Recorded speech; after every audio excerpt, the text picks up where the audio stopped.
I hope we are keeping you warm enough here in Dallas. Yeah. Rahulji, first of all, again, congratulations on becoming the leader of opposition.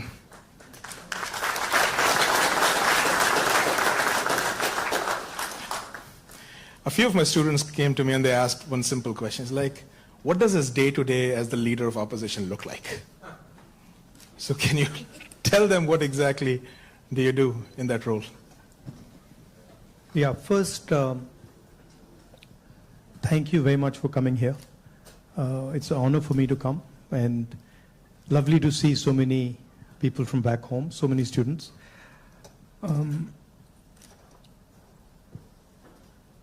See, opposition,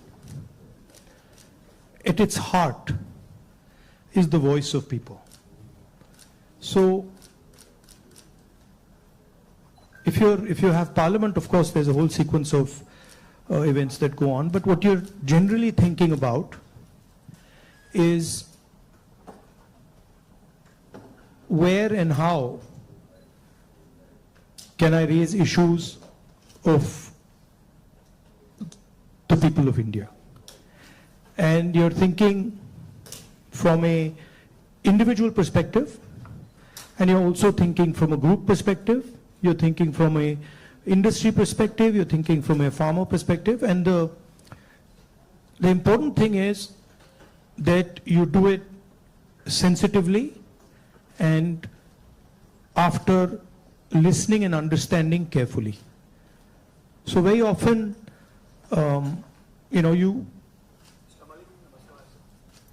you see an issue in the beginning. When you're new to politics, you see an issue and you're like, oh, that's what the issue is. But when you go into a little bit of detail, you realize that there is nuance and complexity. So understanding that nuance and then planning your day according to that, that's how it generally works. Parliament, of course, you go there in the morning, and then it's like a war. You go in and then you fight. It's a pleasant war. It's reasonably fun at times. It can get nasty also, but it's a war of ideas, war of words, and we are trying to put our point of view across, and the government is trying to suppress our point of view. So that's how that works. And then there are a lot of people who come and see you, different types of people, party people, business people, farmers, these type of delegations. So you're constantly listening to what they're saying. So you just mentioned that you look at issues in a certain way differently. Now, thinking about your career as a politician, the first time you got elected and this time, has there been a change in the way you look at these issues and your mind thinks differently about how to go about them? Quite differently. Now, I'm coming to the conclusion that listening is much more important than speaking, right? And listening doesn't just mean that I come there and I listen to you. That's not listening. That somebody you're talking to me and I'm looking at you and I'm hearing what you're saying, but I'm not listening. Listening is a completely different thing. Listening is putting myself in your position. So if you're a farmer, going into the person's life, going into the person's day-to-day life, and then understanding what he's trying to tell you. So listening is fundamental. And then understanding the deeper dynamics. So you then are not just swimming around on the surface, you're raising fundamental issues, and you don't go raising every single issue. You focus clearly and you're like, okay, this is important, I got to raise this. This is something important, I got to fight for this. This is something important, I got to fight. So you choose your battles much more carefully. I think you hit it on the head, that prioritization. So, very good definition of political strategy or business strategy. understand clearly what you don't want to do. So don't sit there doing 50, 100 different things. Understand clearly जो नहीं करना है उसको पहले समझो, पहले कर दो. And then उसमें से 3-4 चीजें निकलेंगी, and then that's what you got to focus on. Well, I think back to the students, that's what we talk about. So this time you're hearing from Mr. Gandhi himself about prioritization. Now, a few things that you mentioned just takes me back a few months. A very unprecedented event happened in terms of the yatra. Personally, for me, a 30-minute walk on the treadmill, you can see 4,000 kilometers and connecting with people in a very different way. How has that changed your perception about people, and how has it helped you connect with people differently? See, the first question to ask is why were we walking 4,000 kilometers? Right? You know, it's what created the need for us to do this? And the reason is that all avenues of communication in India were shut. Every single avenue, no matter what we did, it was all shut. We spoke in Parliament, that's not televised. We go to the media, they don't pick up what we say. We even go with documents to the legal system, nothing happens. So, all our avenues were shut. And for a long time, we literally couldn't understand how to communicate. And then suddenly we hit upon the idea कि भाई अगर media आपको लोगों के पास नहीं ले जा रहा, इंस्टीट्यूशनल सिस्टम आपको लोगों के पास नहीं ले जा रहा, तो फिर डायरेक्टली चले जाओ. And then what better way to go directly than to literally go walking across the country? And so that's what we did. And I must tell you, in the beginning itself, I had a little bit of a knee problem. So 3-4 days into it, I was like, "Ye kya kar diya?" I was like, you know, because you get up in the morning, I go running, and so you get up in the morning and you say, "Okay, I'm going to go run 10 kilometers," and they're like, "ठीक है," and then you get up in the morning and you say, "I've got to walk 4,000." It's a completely different paradigm, you know. So there was moments of that, okay, this is quite a big thing. But it went surprisingly easy. It was not difficult at all. And it fundamentally changed the way I think about my work. I would say that it completely changed how I view politics, how I view our people, how I communicate with our people, how I listen to people, and not just me. There were many people involved in the yatra, and all of us. And to me, the most powerful thing that happened organically on its own, we didn't actually do it, it just happened, was that we introduced,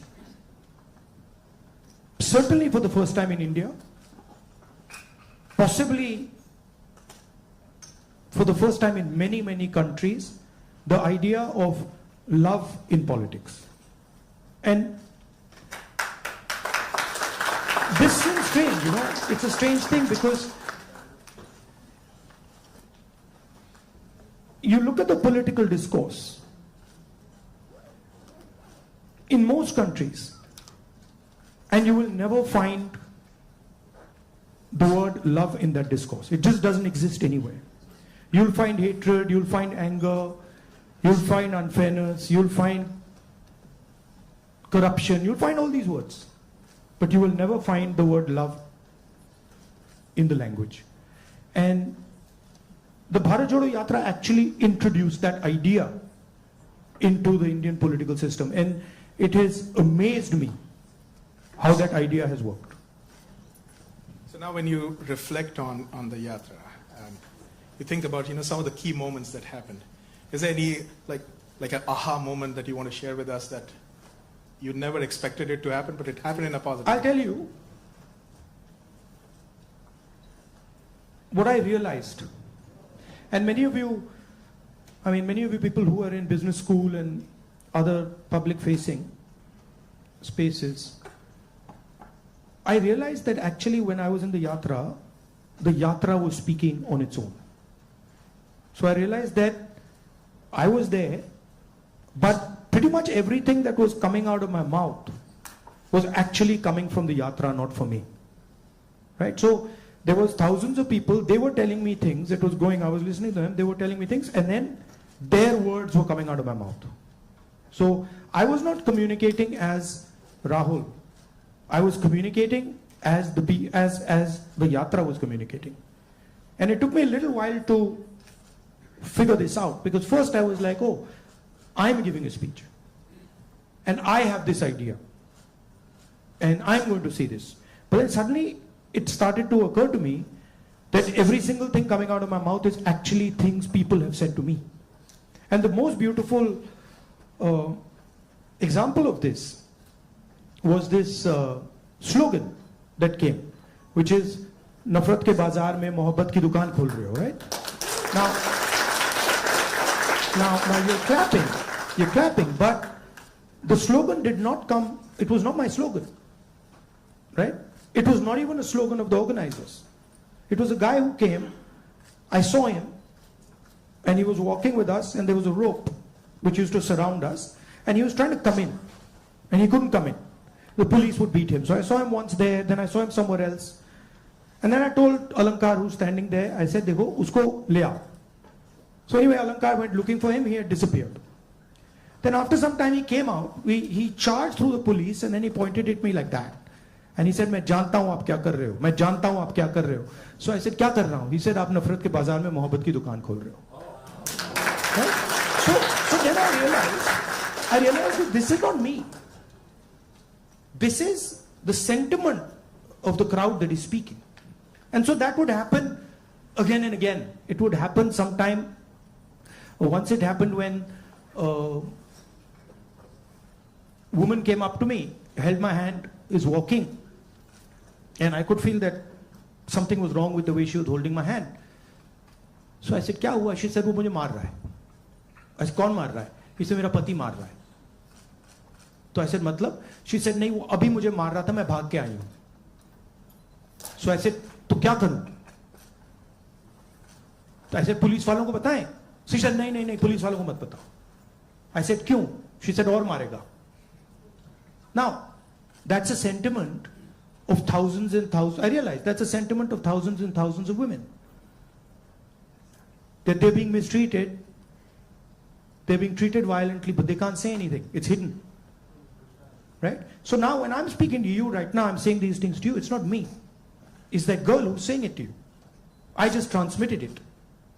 So that's the job, in my view, of a politician, is to listen to sentiment, to understand sentiment deeply, and then to give it to other people, right? Like I can see the faces here of the women versus the men, and when I'm saying that, I can see the faces of the women are different. They're reacting completely differently to what I said because they're understanding that. They're like, "Oh yeah, I've been through that before," right? So that's the idea. The idea is not that Rahul Gandhi has some fantastic vision for the country and now he's going to project the vision to the country. The idea is, what is the country saying? What is the country feeling? Right? So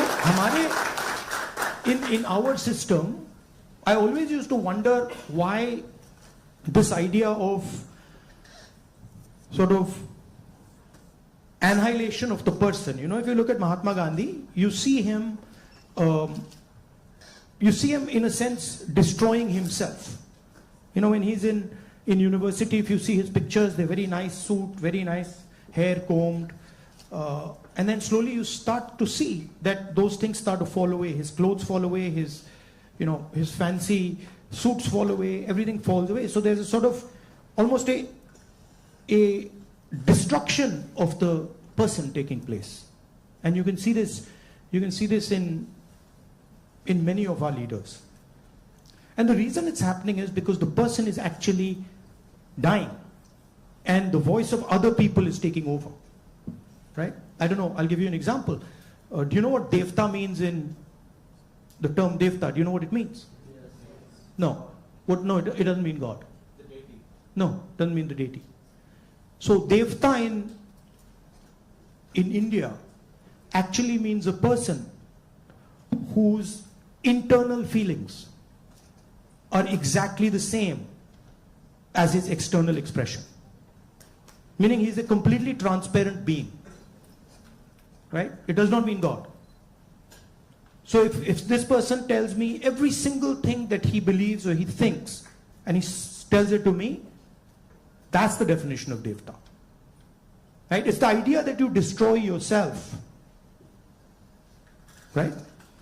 So to me, that is interesting about our politics. How do you suppress your own ideas, right? How do you suppress your own fear, or how do you suppress your own greed, or how do you suppress your own ambition and absorb other people's fear, other people's ambition? I think before we go to the next question, this needs a big round of applause. So we just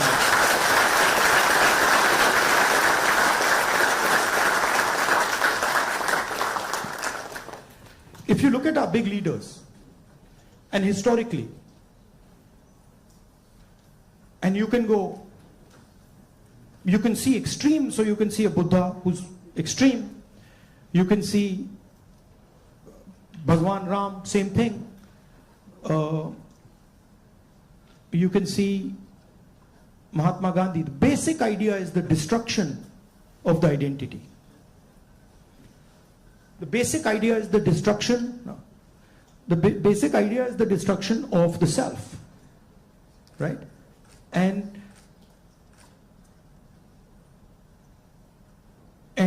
listening to what others are saying. So to me, that's Indian politics. That's the heart of Indian politics, and that's what an Indian leader is. That's how an Indian leader is different than, say, an American leader. An American leader will say to you, listen, we got to go there. I'm going to take you there. Promised land, let's go. Indian leader attacks himself. Gandhi essentially attacked himself. Totally different concept. In some words, in some ways, Bharat Jodo Yatra was an attack on myself. 4,000 kilometers chalna hai, risk hai, goli lag sakti hai, chodo. Let's see what happens. So then that generates a completely different way of thinking and a completely different relationship with people. You know? Idea of Shiva, basically. When they say Shiva is the destroyer, what is he destroying? Himself. That's the idea.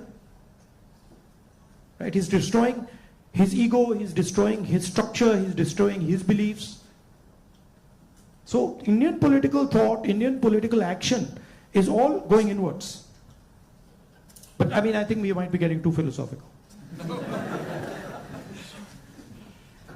So a good scientist is also that. I agree. Or a good engineer is that. Good yogi is that. In fact, if you're good at pretty much anything, you are destroying yourself in some way. I need a pause for that.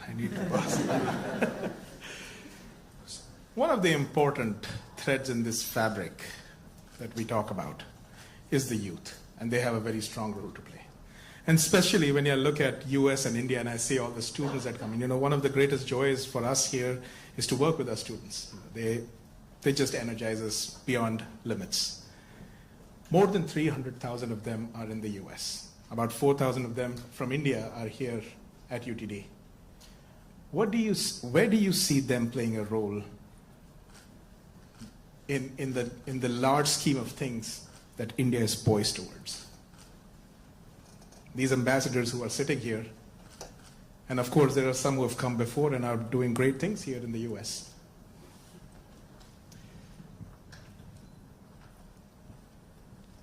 In one way, there you are a bridge between the rest of the world and India. So you have ideas and values that you bring to the United States. And often those ideas and values might not be understood so easily in the United States, right? There's a different cultural ethos, different cultural system here. But your ideas are as valuable as anybody else's. In the same way, they also have a culture, an ethos here. Today I met some young guys just before I came here who came to the United States, not students, but people who, driving trucks and stuff like that. And they were saying to me, look, I said, what do you like about the United States? And they said that what we love about the United States is the idea of equality. That a truck driver in the United States gets respect. And as a truck driver in India, there's no way I could get respect, right? Equality is a very powerful idea. And it's an idea that can help India in huge ways. So if you take back the idea of equality, take back the idea of fairness, that's a very powerful thing. So I think you should see yourself as a bridge. And the other thing is, what I've noticed in my life is that individuals can do huge things. And often it's individuals who you don't expect are going to do big things that do it. So system will say to you, university might say to you, these are the best students. And you'll find that actually the guy who's going to make change is sitting somewhere else in the back. And the university has a way of, making that person feel uncomfortable and said, you're not doing well, your grades are not, you're not getting a 4.0. And then suddenly you find the guy who's not doing so well has done much better in life because he's into the habit of questioning things, asking himself, why is it like this and not like that? And sometimes institutions don't react well to that. If they see you always asking questions, they might say, yaar, disturb kar raha hai isko, chup karo, piche beto, piche bhejo. So that idea of questioning, that idea of resistance, that idea of being a little disruptive, disturbing a little bit, this is a very powerful idea. I use it in my work also. The idea of creating a disturbance. The Bharat Jodo Yatra was a disturbance. Politics is going on like this, let's disturb it. We don't like the way it's going on, we want to do it like this. So I think that's powerful. If you understand the culture you're operating in, understand your culture, and then have this sense of, how can I do something to bridge it, how can I do something to disturb it, it's powerful. Talking about the same youth, I think the life of anybody who's young and is in some, like the 20s, the life is like a soap opera. Every day there is a new challenge, there is something that is... It's the life of somebody who's in his 50s, 60s, 70s. The soap opera continues. It's not that the soap opera stops at 30, yeah? Let me tell you. In fact, in many ways, the soap opera becomes much more dramatic later. Multiple soap operas start up. But so they have concerns. They have concerns about doing well in life. They're starting off maybe a professional career. They have questions about whether they'll do well or not. Employment also happens to be a key area and I feel across the world right now the youth is kind of rippling through that, a phase where there are questions about where they will land professionally from an employment perspective. So when we connect any sentence which has the word youth and employment in the same sentence, it's a cause of worry at a lot of places at a lot of different levels. What do you have to say about employment and our youth? See, first of all, let's be clear. Not everywhere on the planet has an employment problem. Okay? The West has an employment problem. India has an employment problem. But there are many countries in the world that don't really have an employment problem. China certainly doesn't have an employment problem. Vietnam doesn't have an employment problem. So there are places on the planet that are not struggling with unemployment. There's a reason. If you look at the United States, in the 1940s, 50s and 60s, they were the center of global production. Anything that was made, cars, washing machines, TVs, all made in the United States. Production moved from the United States. It went to Korea, it went to Japan, eventually it went to China. And if you look today, China is dominating global production. You go to India, you look at the phones, you look at the furniture, you look at clothes, you'll see on the back, made in China. That's a fact, right? So what has happened? The West, America, Europe, India, has given up on the idea of production. And they've handed it to China. The act of production creates jobs. What we do, what the Americans do, what the West does, is we organize consumption. Okay? Uber is organizing consumption. Okay? Foxconn is organizing production. Mahindra organizes production. Bajaj organizes production. These are the guys who create the jobs. And that is the problem. You're never going to employ India using IT, using consumption. It's not going to happen.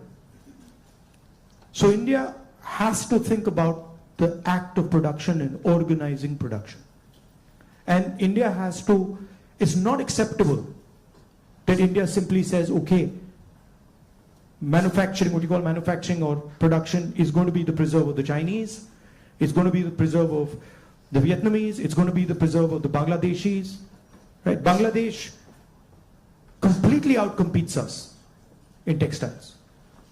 Regardless of the problems they're facing right now, they wiped us off. They wiped us clean in textiles, right? So we have to reimagine how to produce in a democratic environment. Until we do that, we will face high levels of unemployment. And frankly, it's not sustainable. So you're going to see that if we carry on down this path of forgetting about manufacturing, you're going to see massive social problems coming in India and in the United States and in Europe, right? The polarization of our politics is because of this. We're getting ready to ask a few questions from the audience. Can we have the runners with the mics? But while we do that, Rahulji, in this, what you just spoke about, that even if people are fine with the way their jobs are and they're secured, we have a new challenge in the name of AI. And there's a lot of fears around that AI is going to take jobs away. Do you feel so as well? Again, see, every time you get a new technology, the argument is made that it's going to take jobs away, right? When computers first came, it's going to take jobs away. When calculators first came, it's going to take jobs away. ATMs came, it's going to take jobs away. Okay, this is a fact. Now, what happens is, it does take jobs away from some people and then transfers them to other people, right? So, I'm not of the view that jobs will vanish, but different type of jobs will be created and different types of systems will benefit more or less, right? I think, for example, the IT industry in India is going to have a real big, serious problem because of AI. But I don't really think a Bajaj making scooters is going to have such a big problem, right? So it's going to hit different people differently. It's going to take away some jobs. It's going to add some jobs. And if you're positioned properly, it's an opportunity. And if you're positioned badly, you're in trouble. I mean, I remember Mr. Vajpayee gave a speech that Indians don't need computers, right? And somebody else gave a speech that Indians don't need English. Computers created millions of jobs in India. It's a fact. So it depends. It depends how flexible you are and how well you're looking at the future. Thank you so much. We do have some folks here who would like to ask a few questions. So can we get a mic here, please? Mr. Shroff, right here. Oh, Okay. First, let me Okay. add 2 questions. So first of all, thank you for the opportunity. Let's keep it to one question, please. Yeah. Yes, one question. So India has a young population. So what are your plans to modernize the education system and bridge the gap between the education system and employability? That is the first question. Let's keep it to sure. one, please. Thank you. Nimish. Should I just answer this one, or you want to get to, okay? I'll try. I think many people say that India has a skills problem. I don't think India has a skills problem. I think India has a skill respect problem. So India doesn't respect people who have skills. But I don't think there's any limit on the skills that are already available in India. Okay? Second, our education system doesn't connect with the business system. So you have a business system that is operating on its own, and you have a sort of ivory tower education system. And the education system in no way connects deeply with the skill structure of India. So I think bridging that gap, linking those 2 systems of skill and the education system, vocational training, I think is fundamental. I think currently huge problem in the education system is the ideological capture. So, you know, feeding ideology through the education system. Most of our vice chancellors today are placed by the RSS. It's an organization that has a very particular perspective on life, on history, on the future. That's really damaging. Having one organization that is placing all its people in our education system, I think that's damaging. So ensuring that people who run our education system are independent, are not, you know, ideological, or are not committed to sort of a particular way of thinking, I think is important. Thank you. Dr. Gupta. Rahulji, I have a question. What's your vision of creating growth in the industry, manufacturing? No, I don't see. Again, what I think is not as important as what the large mass of Indian people think, right? One problem that you simply cannot solve if you continue on the direction we're on is giving our blue-collar workers jobs. You simply, if you carry on this road, you simply cannot do that, right? The only way you're going to give our large mass of people jobs is if you start producing things, if you start manufacturing. And the foundation of manufacturing, you don't just start manufacturing cell phones, right? It is a sequence, right? So you have to go up the value chain if you want to manufacture. A lot of people say, oh no, you can manufacture cell phones directly. Well, cell phones are not being manufactured in India. Cell phones are being assembled in India. It's a different thing. Meaning components are coming from China and those components are being assembled in India, right? The reason China can develop those components is because they have a huge infrastructure that has manufactured many different things, many different types of things before. So you cannot get away from from that basic stuff. And I think you have to have a vision for production. For example, our GST is designed against production. It rewards consumption, it punishes production. States that produce are harmed, right? Large monopolies, huge monopolies, harm production, right? They influence the policy regime so that players cannot produce.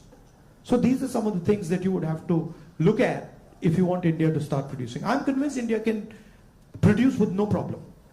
I'm convinced that India can take on China if you start aligning the country for production and if you start respecting skills. I'm absolutely convinced of it. And states like Tamil Nadu have already shown it. Right? It's not that Indian states have not done it. Pune has shown it, Maharashtra has shown it, Tamil Nadu has shown it, Karnataka to an extent has shown it. Right? So it is being done, but it's not being done at the scale and with the coordination that it needs to be done. I'll give you an example. You take any district in India, you will find that there is a historical network that produces there. You go to Moradabad, you will find brass, right? You go to Mirzapur, you will find carpets. You go to Bellary, you will find jeans. So each district has a traditional network of production. Now, how much support are those people getting? You want to create a brass industry, create it in Moradabad. Open the banks to them, infuse technology, support them, and I guarantee you, they will take on China. Right? And you can do it in every district. You support the Bellary jeans industry, you put in a couple 100 crores into that thing, you open the doors of banks to them, I guarantee you they'll get to work. Right? But currently, I mean, a simple statistic, 16 lakh crore rupees of bank loans have been forgiven to 25 people. 25 people. Right? Do you realize how many industries you could set up with that? And they've just been forgiven. Right? When we forgive farm loans and we say, okay, we're going to forgive 70,000 crores for all India's farmers, the press suddenly jumps up and down. And 16 lakh crores have been forgiven without a word. And whose money is it? It's taxpayers' money. Where's it come from? It's come from your pockets. So why should 20 people get this massive free gift? Why should one person, suddenly have all the ports, all the airports, all the defense contracts? What is happening when you do that? You're taking away money from people. Instead of having one business that runs all the airports in the country and one business that runs all the ports, you could have 10, 15, 20. Right? So it's all destruction of economic activity. Thank you. We can take something on this side. Can we have the mic? Can we please have the mic here? Rakshit, go ahead.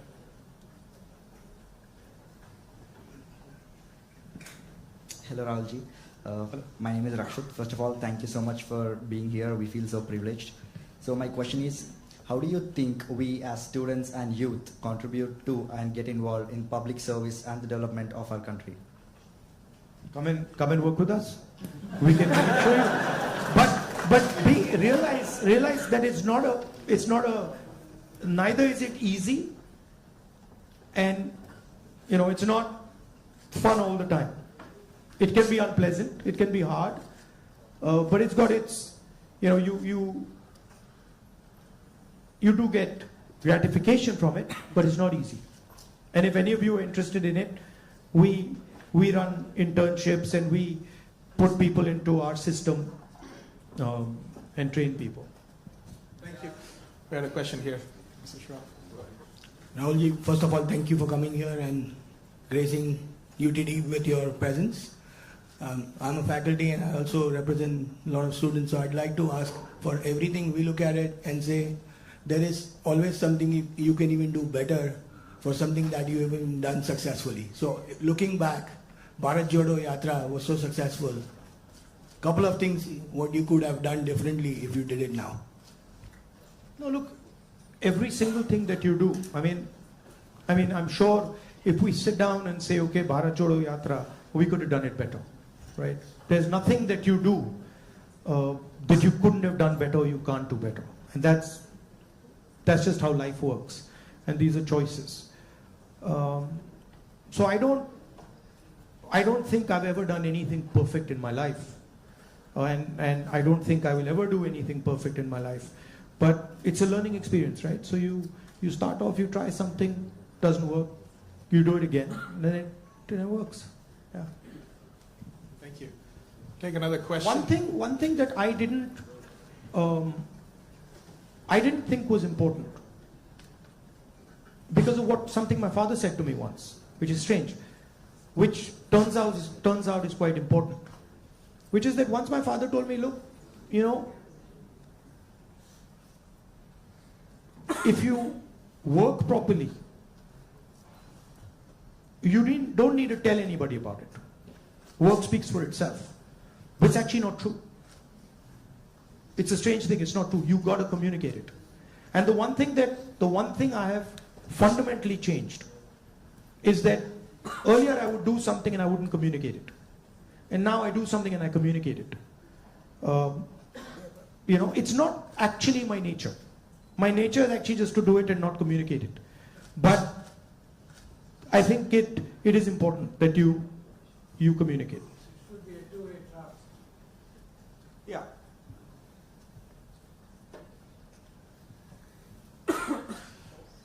All right. Yes, let's go there. Can we have the mic? My eyes feel like a lot of machine right now. I'm trying to pick up which one I see. Where is the mic? Jitesh? Go ahead.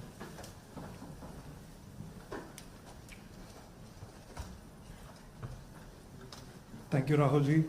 So, as my friend Rakshit was saying, like public into service or public into politics, which one you prefer? Like one Indian youth should be more into service or like complete into politics? Look, don't have a rigid idea of what political action is. And in the same way, don't have a rigid idea of what service is. Those two can overlap, right? Politics is much broader than fighting elections or giving speeches, right? Politics is about influencing how people think, and you can be very political and not be directly involved in the political system, right? Or you can be deeply involved in the political system and not be doing politics at all.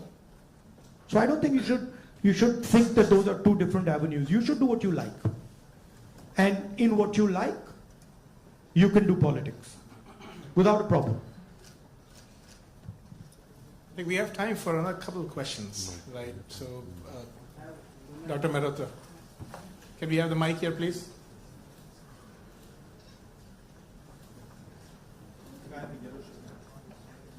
I'll get it. Okay.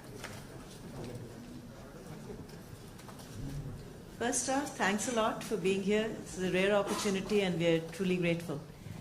To me at least, and I could be wrong here, it almost seems like there are two Indias. One that is reaping the benefits of the growth that we see, and then one that's being kind of bypassed. There's still an unacceptably high number of people living in abject poverty who don't even have access to the very basic of quality education. What vision do you have to ensure that this India that's kind of been cut off at least gets some benefits, and that it's a little more equitable, the benefits of India's economic growth? There are clearly two Indias. And very small percentage of people, very small percentage of people benefit from India. The vast majority of people don't benefit from it. And if anybody talks about building a country, talks about progress, you simply cannot ignore this fact, right? If you look at our institutions, our businesses, our legal system, anywhere, you will find that it's captured by a very, very small percentage of people. Now, one of the things that I keep saying is that in the 21st century, you need data. And you need to understand the extent of this capture. I think when people actually understand the extent of this capture, they will be shocked, right? And so, for example, the idea of a caste census is a way of shining the light on this capture, right? It amazes me when people say, oh, there shouldn't be a caste census. It's like saying his leg is broken and there shouldn't be an X-ray. Why not, right? What's the problem? What's the problem with an X-ray? Second thing is the issue of skill, right? You've heard of the Eklavya story? You've heard of the Eklavya story? Yes. If you want to pin down what is happening in India, it is millions and millions of Eklavya stories every single day. The people with skill, their thumbs are being cut off. They're not being allowed to operate. They're not being allowed to thrive. And it's happening across the board. So, respect for skills, supporting skills financially through technology, that's how you'll unleash India's power. You're not going to unleash India's power by empowering 1%, 2% of India. And, it's not interesting for me. So, I'm very passionate about this. I'll give you an example. Sometime back, when we were in government, we were talking about skill development. And the gentleman who was running, he was appointed by Manmohan Singh Ji for skill development. He came to see me. And we were having a conversation. And he was explaining to me how he was going to build ITIs. And he was going to put trainers inside ITIs. For plumbing, for hair cutting, for carpentry, for stuff like that. And I was listening to him. And I asked him a question. And what I said was, look, you're building these ITIs.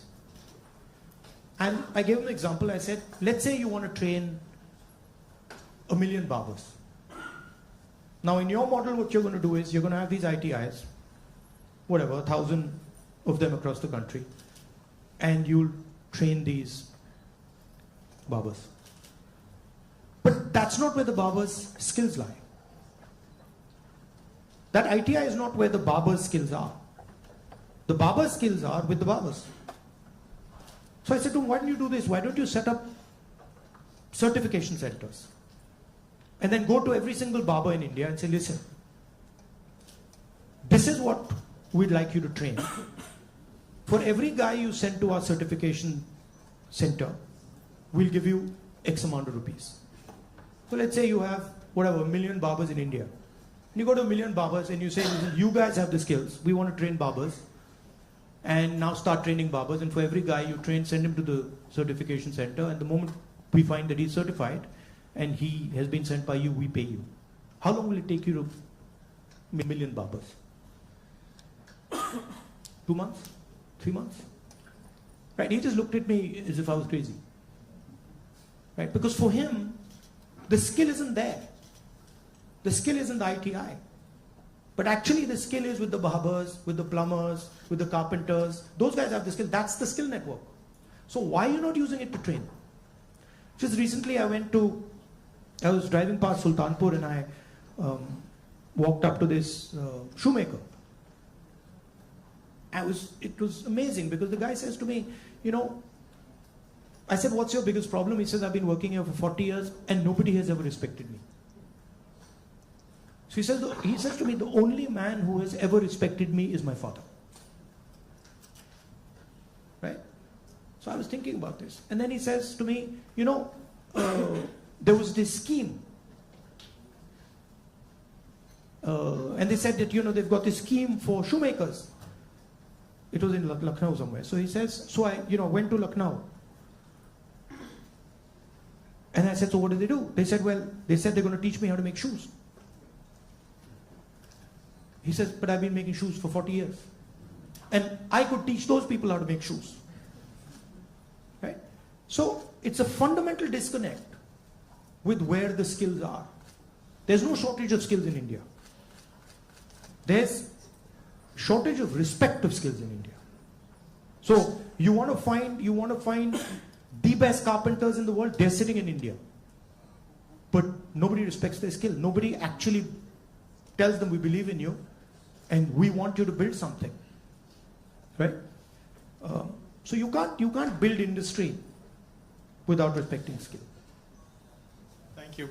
Maybe we are in time for one last question. So the lady here in the stripes, can we mic to her?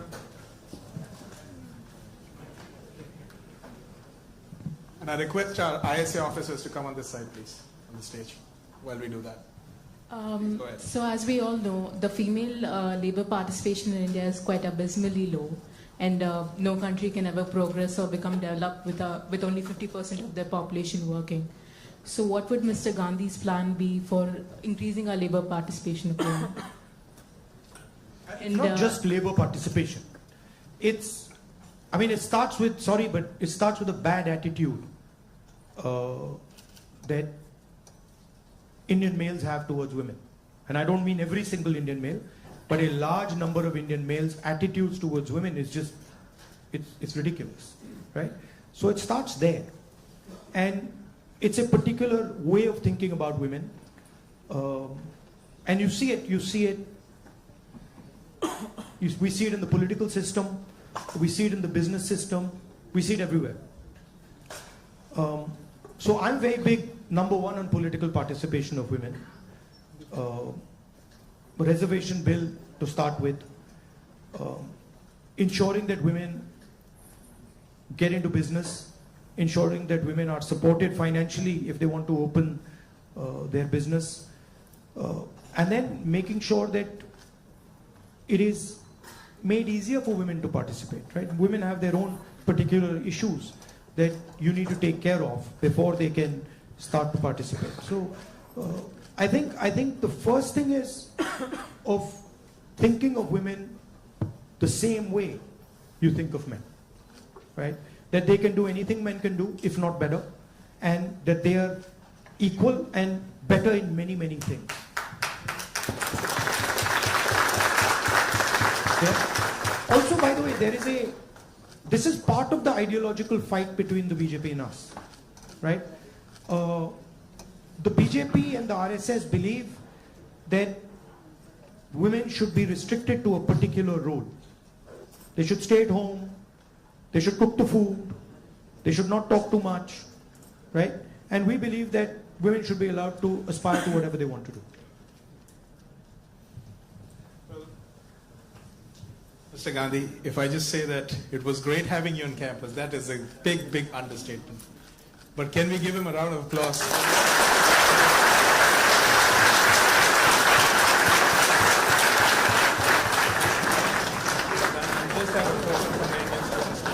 All right, at this point, folks, let's be in our places. Mr. Gandhi, once he exits the room, we can all, in an orderly fashion leave, but I would like a few of our ISA officers here who are the organizers for the event to just present a token to Mr. Gandhi here.